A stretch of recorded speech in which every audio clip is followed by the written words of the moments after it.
Vamos lá, gente. Segundo Samuel, capítulo 13. Palavra de Deus para nós hoje. Uma história desafiadora. Desafiadora. Tão desafiadora que eu vim para cá hoje pensando, Deus, é isso mesmo. O senhor tem certeza? Essa é a ministração. Eu entendo que a palavra ela precisa ser oportuna.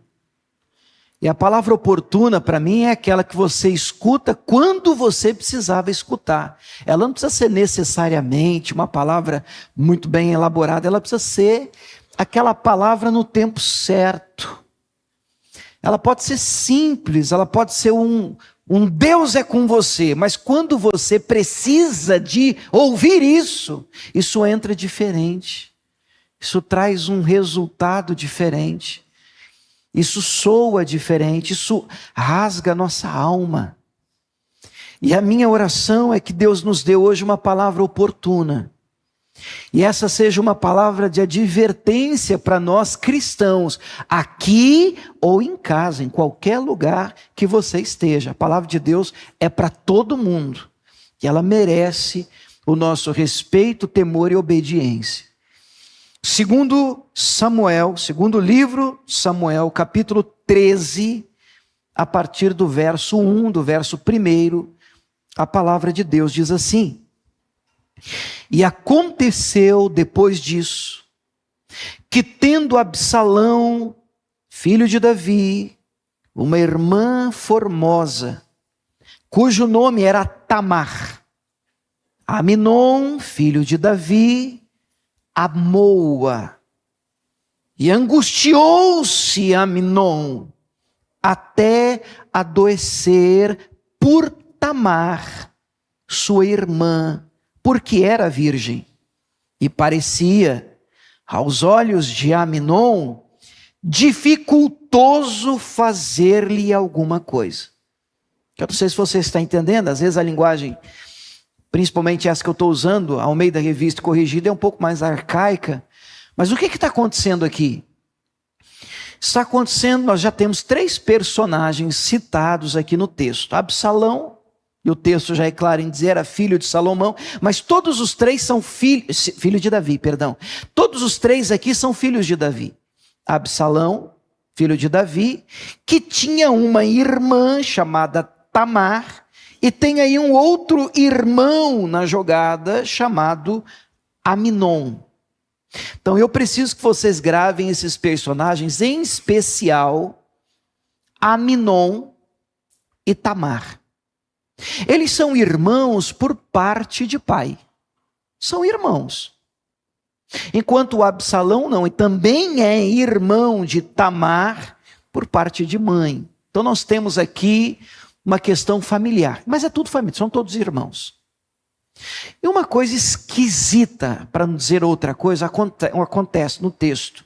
O texto aponta que Aminon começa a se engraçar, a gostar, se apaixonar pela própria irmã Tamar.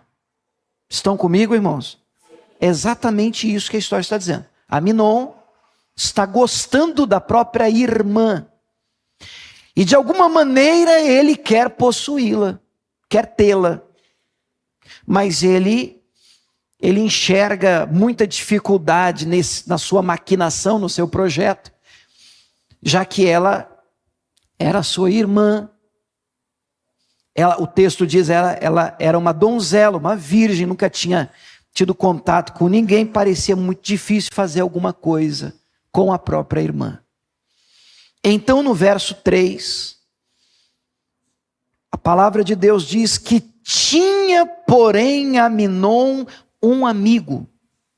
E eu preciso que você grave essa frase, depois nós vamos voltar nela.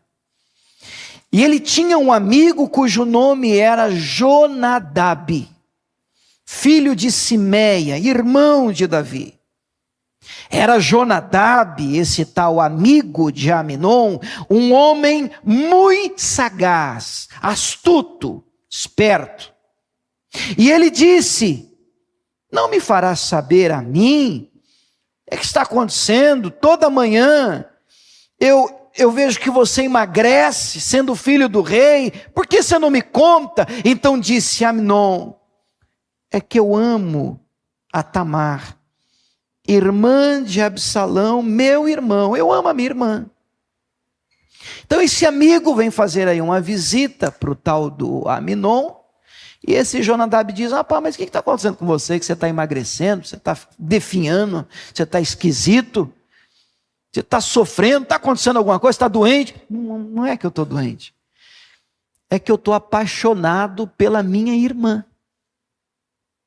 Eu não sei o que eu faço. Então, no verso de número 5, Jonadab lhe disse: tá fácil, vou te ajudar. Vamos criar um plano aqui agora.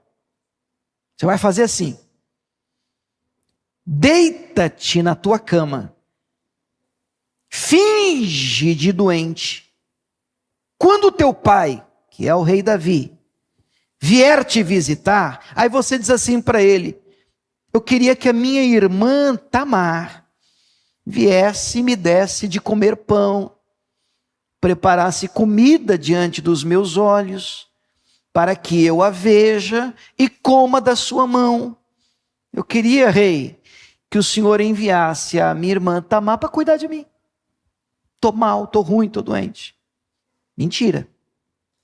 Então esse era o plano, que na hora o Amnon abraça, aceita.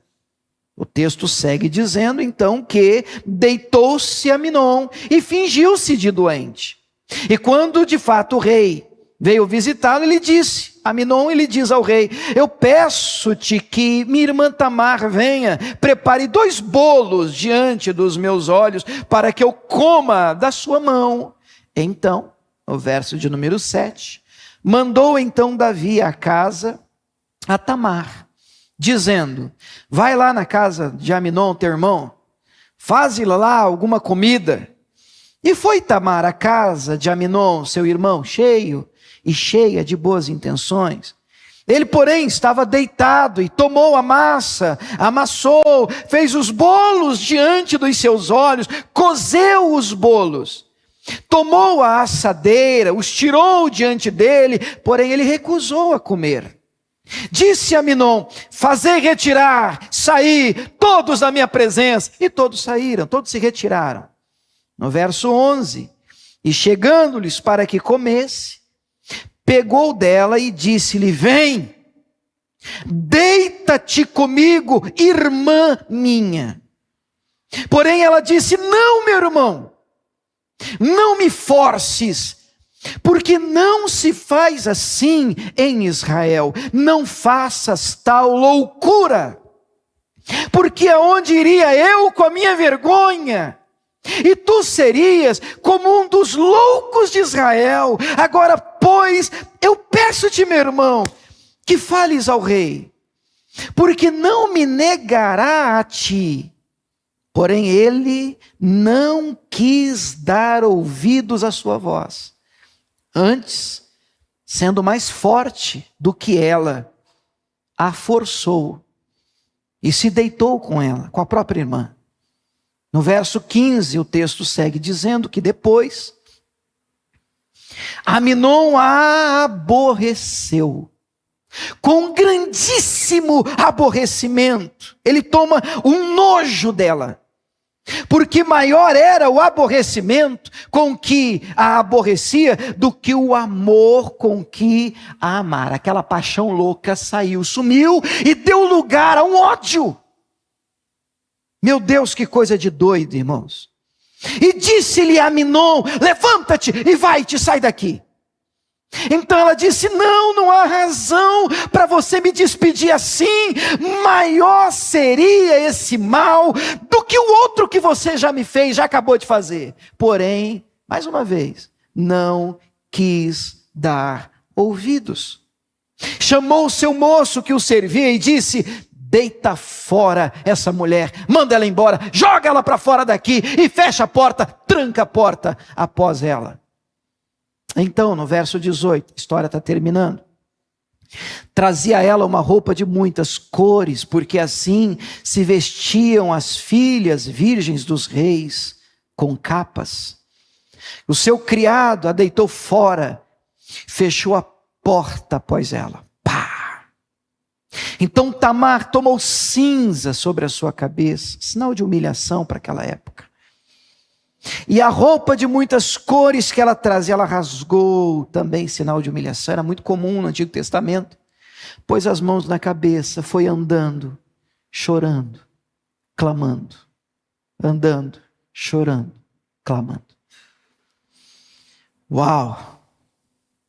Vamos orar mais uma vez? Pode ser ou não? Que silêncio, irmãos. A história ela é impactante. Pai, nós precisamos ouvir tua voz, tua palavra foi lida. Isso é Bíblia.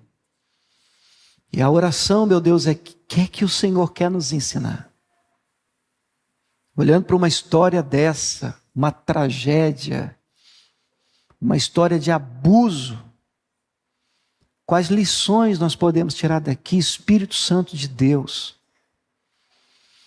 Meu Deus, desejar, eu oro, Senhor, eu oro por nós, eu oro por aqueles que foram vítimas, meu Pai, de aproveitadores, não só fisicamente, mas existem aqueles que foram manipulados, aqueles que foram usados e descartados. E eu penso, Deus, que só o Senhor, só o Espírito Santo para trazer cura para um coração como esse, quebrado, rasgado, despedaçado. Mas eu sei que o Senhor pode, Deus. Eu sei que o Senhor continua tendo grandes planos e a tua palavra diz, e eu creio, eles são maiores que os nossos. Oro por aqueles onde quer que eles estejam, seja aqui de forma presencial, ou seja em casa. Eu oro por aqueles, meu Deus, que hoje foram abandonados à própria sorte, usados e descartados. Que o Senhor os alcance, meu Deus, que haja cura, que haja libertação, que haja restauração.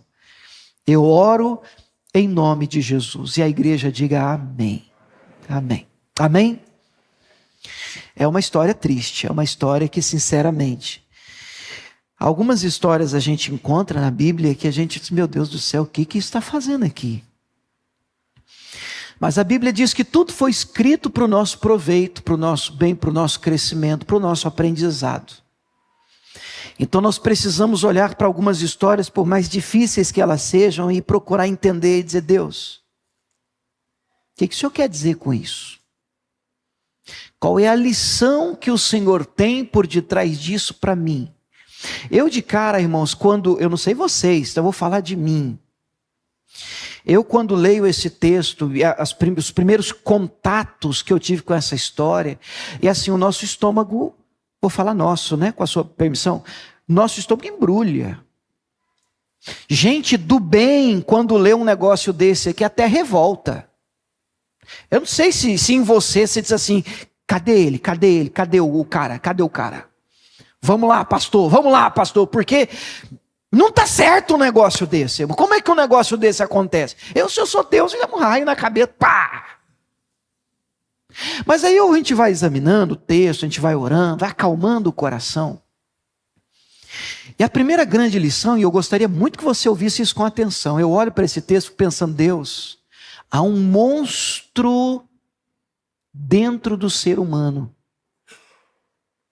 Há um Adão, uma inclinação muito forte para o erro, para o pecado dentro de você. Tudo bem, de mim também. Dentro de nós. Tem um trem ruim aí. Desculpa, querido. A Bíblia diz em Romanos 3:23, todos pecaram. Todos pecaram. Você precisa de um Salvador. Eu preciso de um. A Bíblia diz que destituídos e separados da glória de Deus nós fomos. Então, quando eu leio o texto, eu digo, miserável, mata ele. E nós somos tomados por aquele senso de justiça de Davi, sentado no trono, quando o profeta, como era o nome do profeta mesmo? O profeta Natã chega para ele e conta a história da ovelha que foi tomada, e sem saber que o profeta está falando é dele, porque ele acabou de pecar, no seu senso de justiça, que todos nós carregamos, tá, irmãos? Ele fica de pé. Que é isso? Digno de morte é um cidadão como esse? Tem que matar. Quem que é? Quem que é? Quem que é? E o profeta, eu, Senhor. Senhor. É o Senhor esse cara aí. E ele reconhece, ele cai no chão, ele se deita, ele se prostra, ele diz: pequei, sou eu. É importante a gente ter essa noção, porque Pedro está sentado com Jesus Cristo. Em Mateus, no capítulo 13, Pedro está sentado com Jesus. Mateus 26, 31. Você não precisa abrir não, mas aí Jesus olha para ele, conta para os discípulos, joga na mesa uma bomba. E Jesus diz: olha, o Filho do Homem vai ser traído, crucificado, abandonado. Aí o Pedro, já está aí na tela para vocês, olha o 32. O Pedro, depois dessas coisas, Jesus está dizendo: eu vou ressuscitar, fica tranquilo. E aí no 33, Pedro, olha, ainda que todos se escandalizem. Esse é o nosso senso de justiça. É como a gente se vê. Ainda que todo mundo, fale com o Senhor, eu não vou falhar. Essa turma aí tudo pode mentir, enganar. Essa turma mata, essa turma apronta, essa turma peca. Mas eu não. Quando a ordem na Bíblia é: olhe aquele que cuida a estar de pé. Olhe para que não caia. E para cair? Para cair, basta estar de pé. Eu penso até que a gente tinha que orar mais. O que Jesus nos ensinou na oração do Pai Nosso termina dizendo: não nos deixe cair em tentação. É como se estivesse dizendo, Jesus está nos ensinando a orar, dizendo: Senhor, não me deixa cair. Não me deixa, me segura. Por quê? Porque eu sou capaz de fazer coisas que eu acho que não sou. Vocês estão entendendo, irmãos? Aí Jesus vira para o Pedro, no verso 34, e diz: Pedro, essa mesma noite, olha, não é daqui 30 dias não. Olha, não é um ano que vem não. É agora, nessa noite. Você está dizendo que está pronto, que vai, faz e acontece, que todo mundo cai, mas você não cai. Todo mundo nega, mas você não nega. Hoje é a noite, o galo vai cantar. 3 vezes você vai me negar. E depois disso o galo canta. E aí ele diz no verso 35, não, ele é insistente. Mas será que é só ele? Ele vira para Jesus e diz: não, Jesus, peraí, deixa eu explicar um negócio para o senhor está por fora, acho que o senhor não me conhece. Quando Jesus está dizendo assim: eu acho que você é que não se conhece. Ô Jesus, ainda que eu tenha que morrer, não te negarei. E os outros discípulos? Nós também. O resto a gente já sabe. O resto a gente já sabe. Eu leio esse texto e fico pensando: Deus, a gente às vezes tem uma leitura equivocada de nós mesmos. Quando deveríamos nos prostrar diante do Senhor, eu disse assim: Senhor, me ajuda. Me ajuda, Senhor, me ajuda a ficar de pé. Me ajuda, Senhor, a honrar o Teu nome. Me ajuda, Senhor, me livra da vergonha da queda e do pecado, me poupa. E nós vamos perceber que ainda que ela venha, existe uma chance bíblica maravilhosa de restauração para o perdido. Afinal de contas, Jesus veio para nos restaurar a Ele. O sangue de Cristo nos perdoa de todo pecado. Quem entende isso, diga amém. Quero falar com vocês hoje, e depois eu vou preparar uma mensagem sobre a questão do abuso, que é uma coisa que não para de crescer. Aqui nós estamos diante de um físico, um abuso sexual, tipificado, hoje é crime. Mas essa questão de abuso, ela vai muito além do físico e do contato. Tem um abuso emocional e religioso, hoje não para de crescer, irmãos. O abuso espiritual, onde um dito líder religioso, ou qualquer pessoa que se acha acima de você ou tem autoridade sobre a sua vida, ele te usa, te manipula, ele faz e acontece. E uma vez que sugou o seu sangue, o espírito vampiro, né? Pof, descarta você. E o que existem de pessoas machucadas, feridas, porque foram abusadas, usadas e descartadas, não para de crescer. E é um problema isso, porque... E por que as pessoas se submetem a uma questão como essa? Só abrindo um parênteses, eu já volto para a mensagem de hoje. Porque isso infantiliza as pessoas. Algumas pessoas escutam isso, deixa eu explicar melhor e já volto para o texto, já volto para a mensagem de hoje. As pessoas, elas terceirizam decisões. Acho que até foi o pastor Miguel, estava conversando comigo uma vez e falou sobre alguém com quem você trabalha, né? E disse assim, olha, algumas pessoas acreditam que a igreja emburrece as pessoas. Você lembra disso? No sentido de que, disse assim, não, eu sou uma pessoa inteligente, eu não preciso de igreja, eu não preciso de estar no meio religioso, porque no meio religioso as pessoas, elas se faz lavagem. Claro que isso não acontece, mas se faz lavagem cerebral, e aí as pessoas, elas acabam desaprendendo a tomar decisões. Mas esse é um comentário que tem assim um fundinho de verdade, porque sabe por que as pessoas chegam, elas crescem debaixo de uma manipulação tão forte, que elas não aprendem nem trocar de carro, sem consultar o seu guru espiritual. Pastor, eu queria saber, pastor, ora aí, eu compro vermelho ou preto? Cara, dá vontade de amarrar e bater. Como é que uma mulher vai crescer do lado de um cara que não sabe se compra um tênis branco ou marrom? Por quê? Porque tem que falar com o pastor. E isso é ruim e ao mesmo tempo é cômodo para o abusado. Por quê? Porque ele não precisa tomar decisão. Ora, e se ele erra, a culpa não é dele, é do guru, é da igreja, é do pastor, que disse para mim que era para fazer assim. Mas ele é incapaz de dizer, eu assumo a responsabilidade.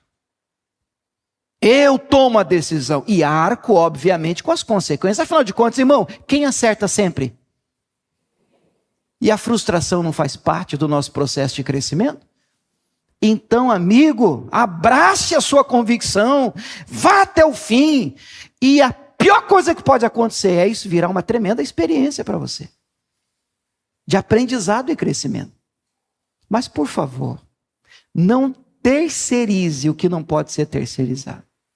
Existe um único mediador entre Deus e os homens. E o nome dele não é William.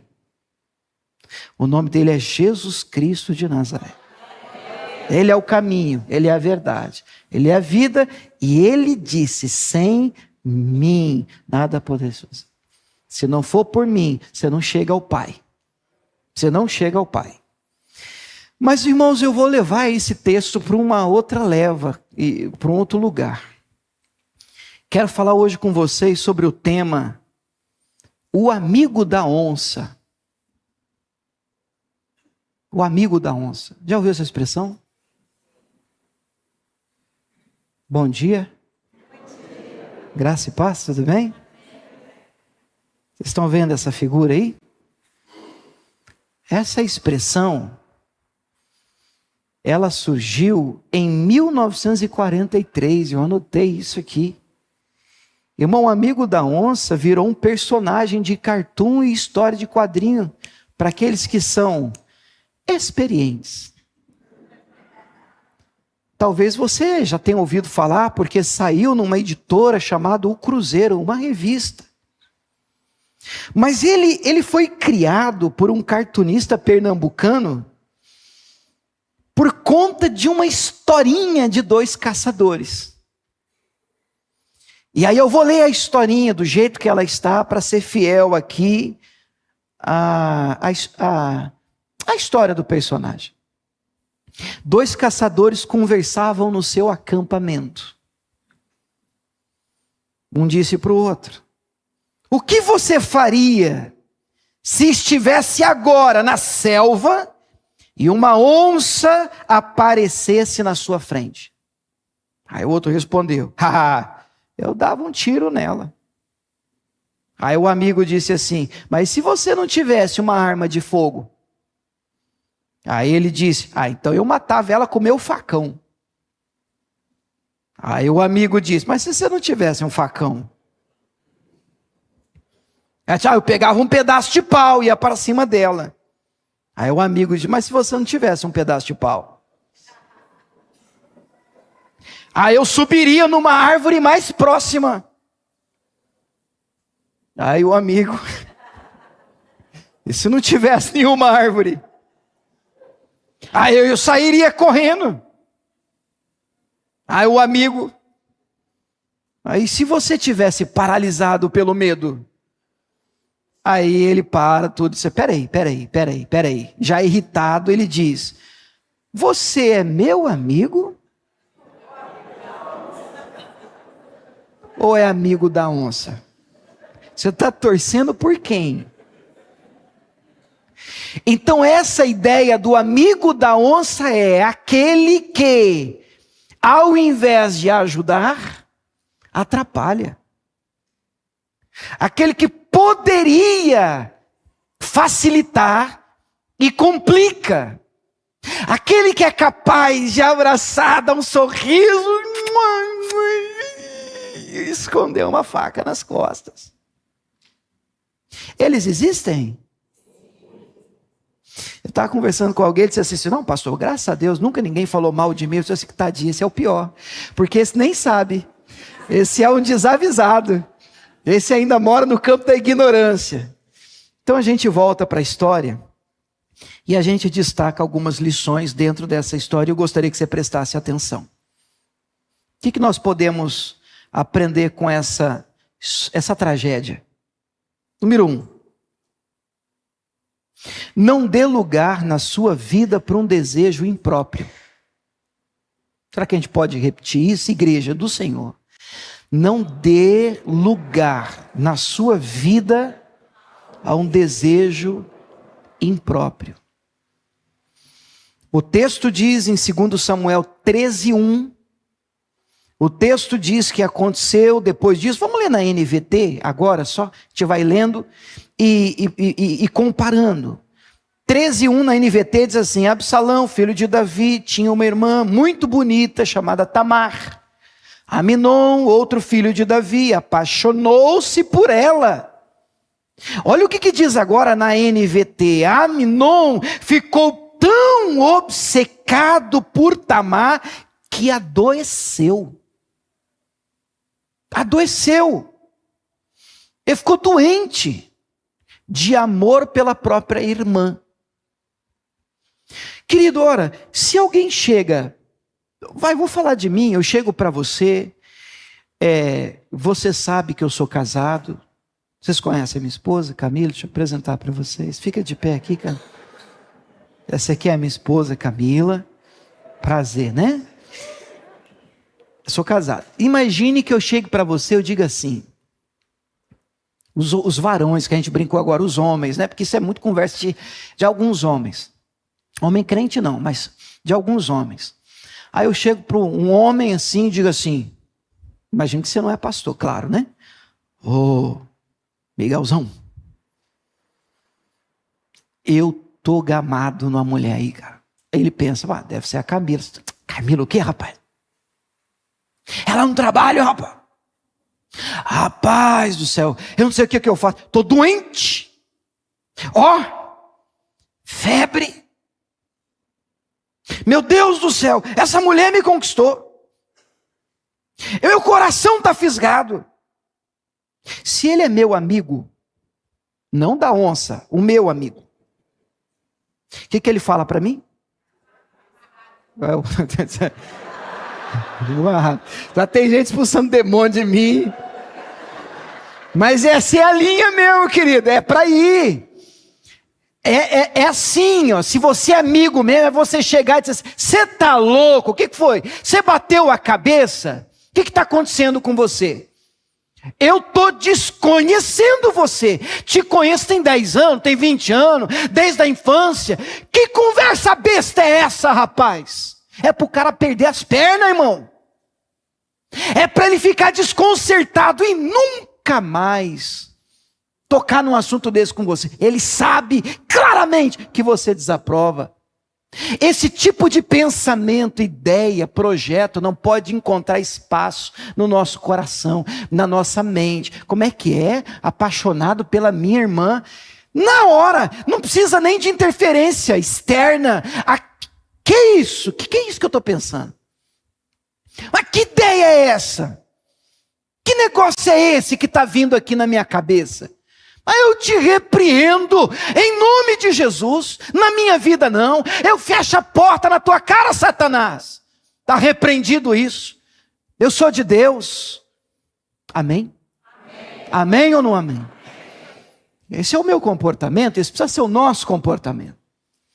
Eu olho, número 2, e eu percebo a importância, a gente tem falado esses dias, sobre a igreja de Atos dos Apóstolos, vocês lembram? Atos 2:42, mostra a igreja como um corpo. Como eu gosto desse texto, volta e meia eu vou estar sempre lembrando vocês, igreja, que a igreja é um corpo que possui uma cabeça que é Cristo, 2 braços e 2 pernas, porque o texto de Atos 2:42 diz que eles perseveravam na doutrina, na oração, na comunhão e no partir do pão. Vão comigo? Doutrina, oração, comunhão, partir do pão. A igreja, doutrina, oração, comunhão, partir do pão. E de lá para cá eu tenho orado e pensado, pedido a Deus que nos dê estratégias como igreja de malhar o corpo, malhar no sentido de exercitar, fortalecer os braços e as pernas da igreja do Senhor. Então nós precisamos de Bíblia, doutrina, palavra. E o que a gente pode fazer para melhorar isso? Leituras bíblicas, devocionais, oração. Nós tivemos um culto agora, sexta de oração. A igreja tem que orar, não é só aquela oração de estou na frente, vou almoçar, Pai, em nome de Jesus, me abençoe, Senhor, o que ficou e o que desceu. Não, é gastar um tempinho na presença de Deus, mergulhar, rasgar o coração, chorar na presença do Senhor. Aí vem comunhão e partir do pão. Partir do pão é o social, vocês acabaram de ver que a gente saiu do nosso mês de aniversário, tentando fortalecer, criar, está nasceu, graças a Deus, um braço social da igreja. Temos aí uma OSC que ajuda aí famílias com crianças atípicas. Isso é o partir do pão. E existe a comunhão, que é o relacionamento. E aqui nós estamos gastando um tempo malhando essa perna. Por quê? Nós precisamos de amigos de verdade, relacionamentos bons, não é você se relacionar com qualquer pessoa não é com qualquer pessoa que dá para você firmar um pacto, uma aliança, uma amizade, porque tem um amigo da onça, e tem um amigo do Senhor, aquele que vai impulsionar você, vai apontar você a direção, o caminho. E o texto vai dizer aqui, irmãos, em 2 Samuel 13:3, vamos na NVT, contudo, Aminon tinha um amigo muito astuto. Eu queria te perguntar, quem são os teus amigos? Quem são as pessoas que você segue? Olha, essa palavra é muito forte, pastor. Eu sigo. Este é o meu influencer. Vem da palavra influência. Quem exerce influência sobre você? Quem te inspira? Quem mexe com seu coração? O que você... E eu me inspiro tanto, eu queria ser como ele. Quem é essa pessoa?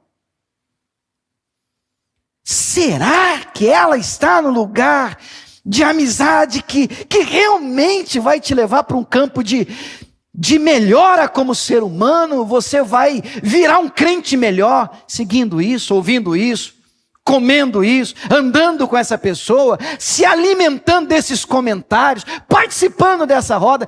Isso está te melhorando ou está destruindo a sua fé? Você precisa ser honesto na avaliação. Sabe, olhar no espelho e dizer assim, peraí, eu era um crente melhor. Depois que essa pessoa entrou na minha vida, eu piorei. Eu estou andando para trás. Eu não brincava com isso. Eu não flertava com o pecado. Eu não cogitava, eu não tinha essas ideias estranhas. Alguém cunhou uma frase, e ela não está na Bíblia. Alguém disse assim, diga-me com quem andas. Eu te direi quem és. É bonita, mas ela não está na Bíblia, essa frase.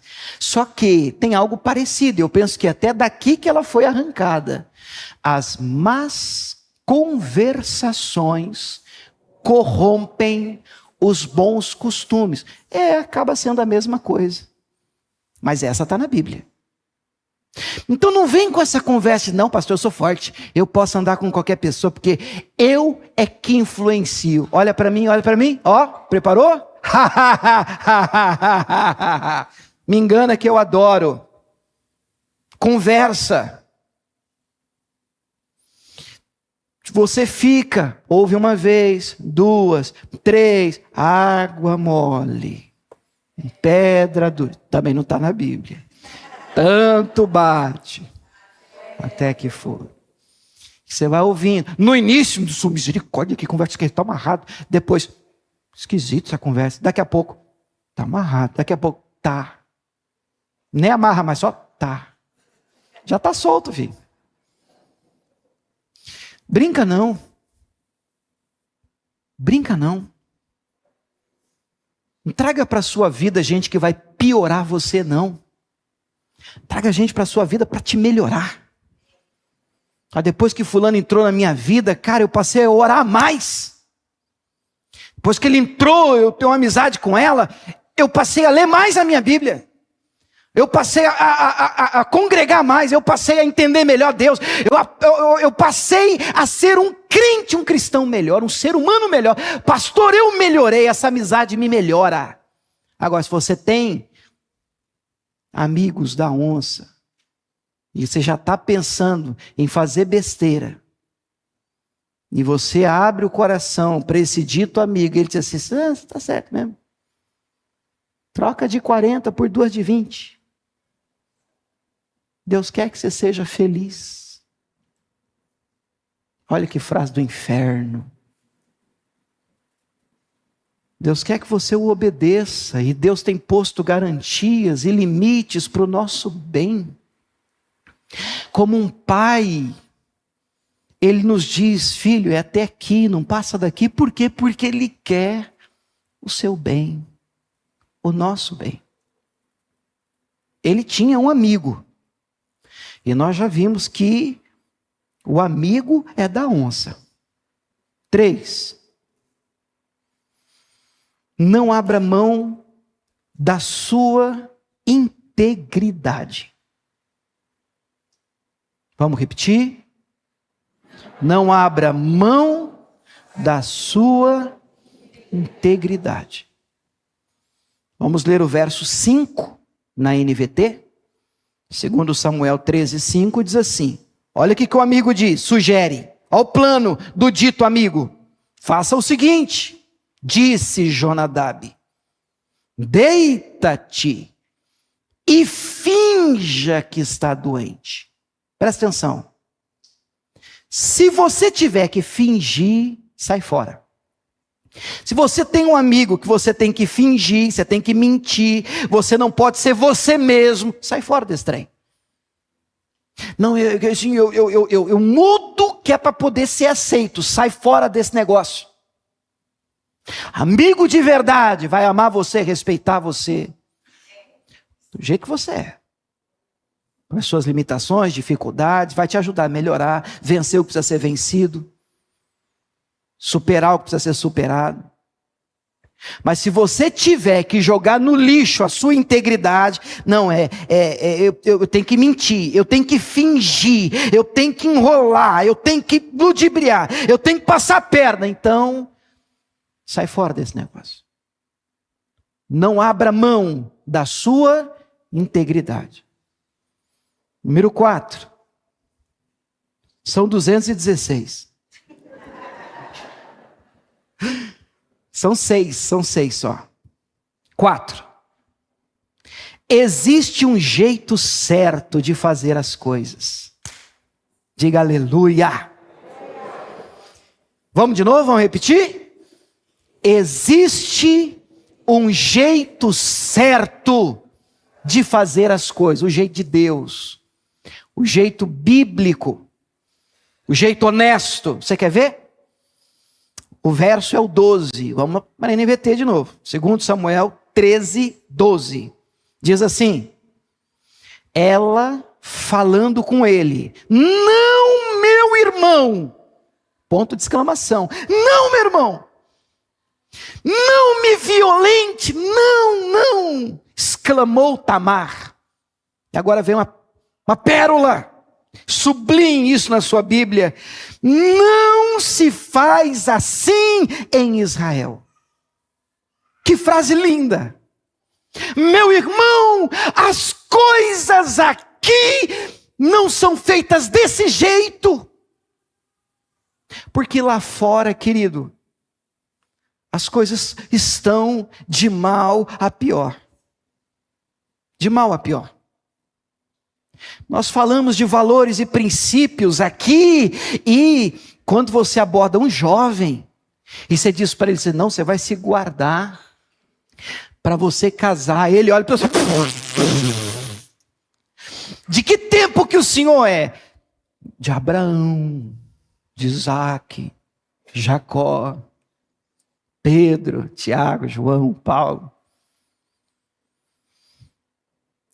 Existem princípios que não podem, não devem ser alterados, vendidos, negociados.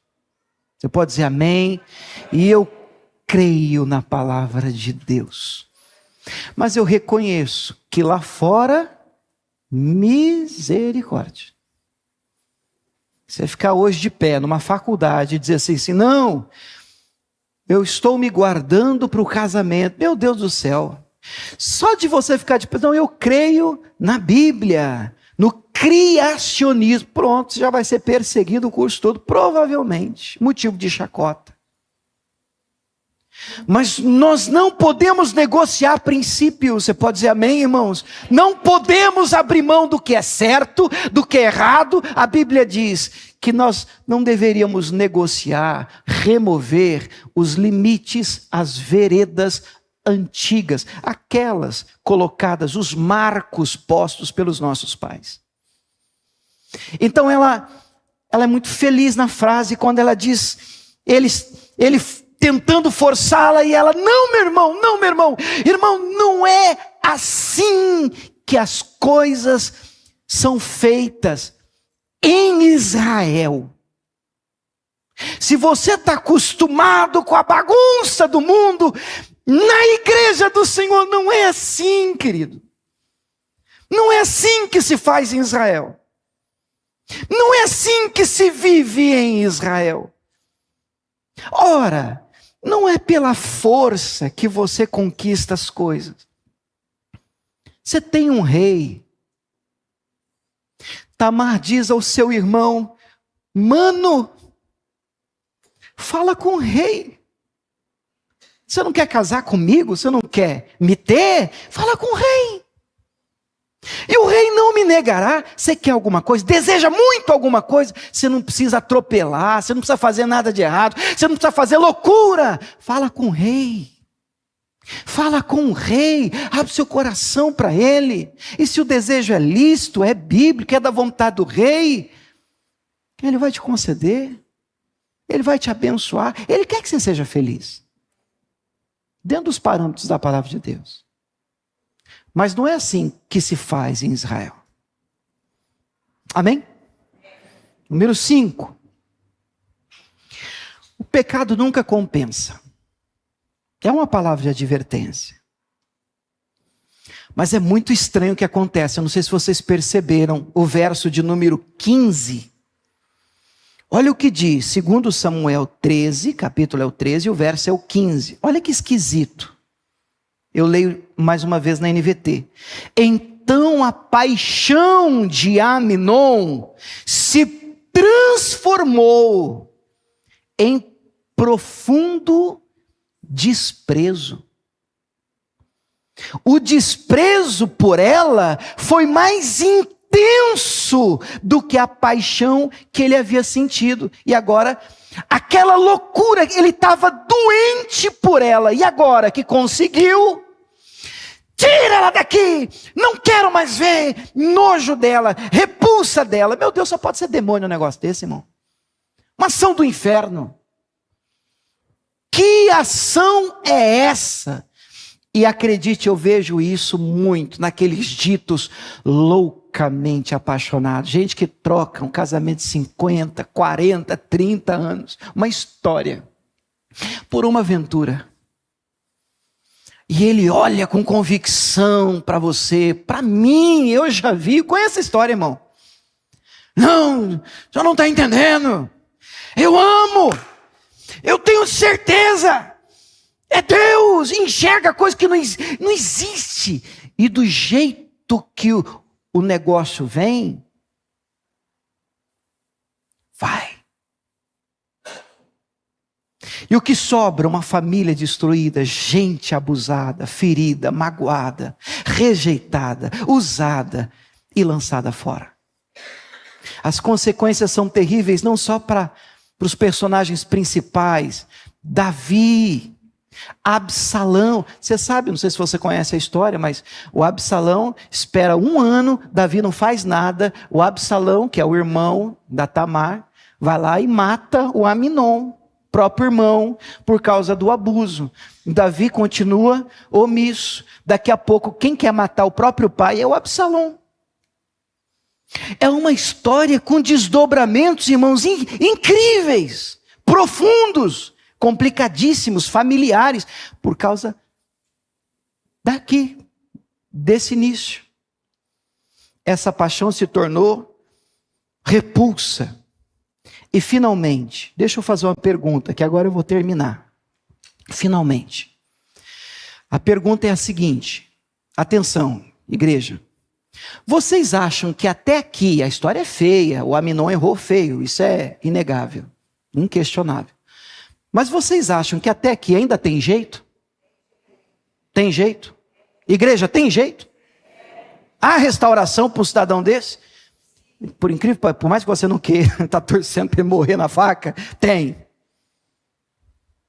A minha Bíblia diz que tem. Porém, vamos para o número 6. E eu termino aqui. Errou, falhou, caiu, cometeu um equívoco. Busque reparar o erro. E no verso de número 16, segundo Samuel capítulo 13, versos 16 em diante, não respondeu Tamar, não. Ele já tinha abusado dela. Mas agora ele está lançando ela fora, mandando ela embora. E ela diz, não, meu irmão, respondeu Tamar. Mandar-me embora agora seria pior do que o mal que você fez. Satanás faz muito isso. A pessoa erra e a vergonha vem, porque o mesmo cão que fecha os olhos, depois deixa a pessoa largada, entrega a própria sorte e diz, aí a besteira que você fez, agora você virou chacota, agora ninguém te perdoa, agora as pessoas vão zombar de você, agora nem para a igreja você presta, agora ninguém mais quer saber de você, todo mundo vai ficar falando de você, e aí a vergonha é tamanha, a pressão do inferno inferno é tamanha que agora a pessoa se isola. Agora ela não vê mais chance de restauração. Vocês estão me acompanhando, irmãos? E aí Tamar diz: não me joga fora, porque você me mandar embora agora assim, desse jeito, depois de tudo que você fez, é pior. Vocês estão entendendo, irmãos? Olha a palavra que ela usa. É pior do que o abuso que eu acabei de sofrer. Vamos arrumar esse negócio. Vamos consertar. Vamos falar com o rei. Vamos pedir a bênção do rei e a gente arruma esse negócio. Já que aconteceu, a gente vai lá, deixa a orelha queimar, fica vermelho, passa vergonha, mas vamos buscar restauração, perdão. E o caminho para a restauração é esse: o da humilhação, do arrependimento e da busca ao rei. E aí eu termino dando aqui uma palavra, espero que o Espírito Santo de Deus alcance também aqueles que estão em casa, quem sabe isolados, talvez já sem esperança de restauração. Ah, pastor, sei lá, eu acho que para mim não tem mais jeito. Mentira de Satanás. João 3, eu vou ler o verso 16, a partir do 16, na ARC, na Almeida Revista e Corrigida, que ele é o mais conhecido, por alguns inclusive o texto principal de toda a Bíblia. Será que a gente pode ler em voz alta o 16, toda a igreja? Vamos lá, vamos comigo? Porque Deus amou o mundo de tal maneira que deu o seu Filho unigênito para que todo aquele que nele crê não pereça, mas tenha a vida eterna. Podemos aplaudir essa palavra? Aleluia! Vida eterna. Mas aí ele continua, vamos ler o 17, o seguinte. Mas leia com atenção, isso tem que entrar no coração. Porque Deus enviou o seu Filho, quem é o Filho? Jesus, ao mundo, não para que condenasse o mundo, mas para que o mundo fosse salvo por ele, através dele. Vamos mastigar isso? Pensa um pouco no que você acabou de ler, isso é meditar, ó. O Filho é Jesus, nós sabemos que Jesus é a palavra.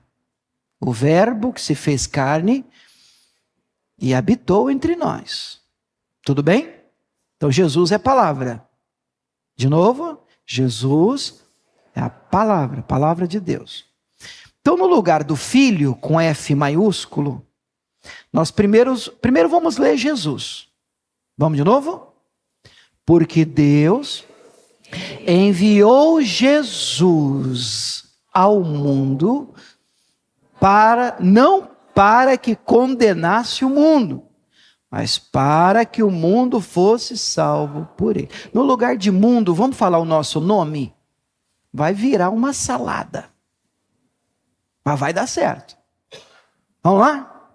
Porque Deus enviou Jesus a William, não para que condenasse o William, mas para que o William fosse salvo por ele. Bom, você diz que Jesus é a palavra. Então, no lugar do Filho, vamos ler palavra. Eu não estou mudando a Bíblia, não. Nós estamos entendendo o texto.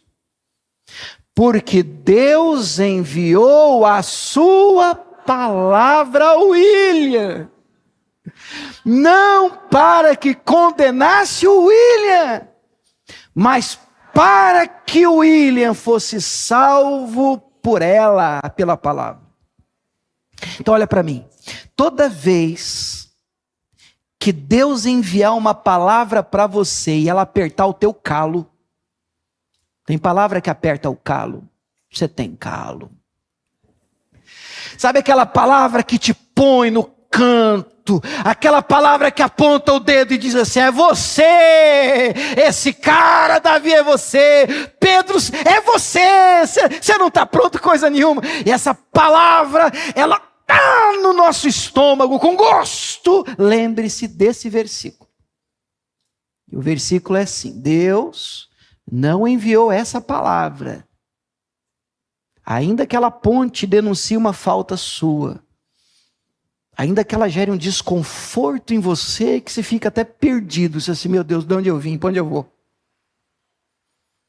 Ainda que ela venha e denuncie um pecado, ainda que pareça que ela venha em tom de acusação, Deus não enviou essa palavra para te condenar.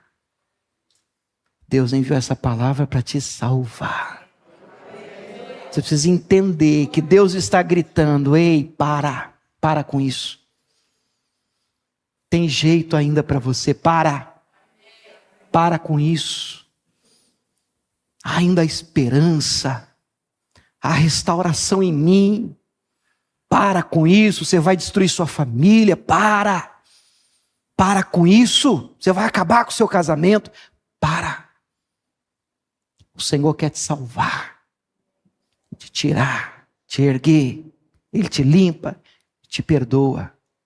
Em Israel não se faz assim, mas se você for falar com o rei, você pode conseguir a graça dele, o favor não merecido, a misericórdia que se renova a cada manhã sobre a sua vida. E encontraremos o favor de Deus em tempo oportuno. E por esse favor nós vamos orar nessa manhã. Por essa graça redentora nós clamaremos. Nós vamos nos render dizendo: Senhor, nós nos arrependemos, nós pedimos perdão pelos nossos erros e pecados. E pedimos ajuda. Pedimos ajuda porque queremos viver os planos do Rei. Queremos fazer o que se faz em Israel corretamente. Queremos viver à luz da Tua palavra. Livra-nos dos amigos da onça, das influências perigosas. Não nos deixe cair em tentação. E livra-nos do mal. Amém? Pode aplaudir o Senhor.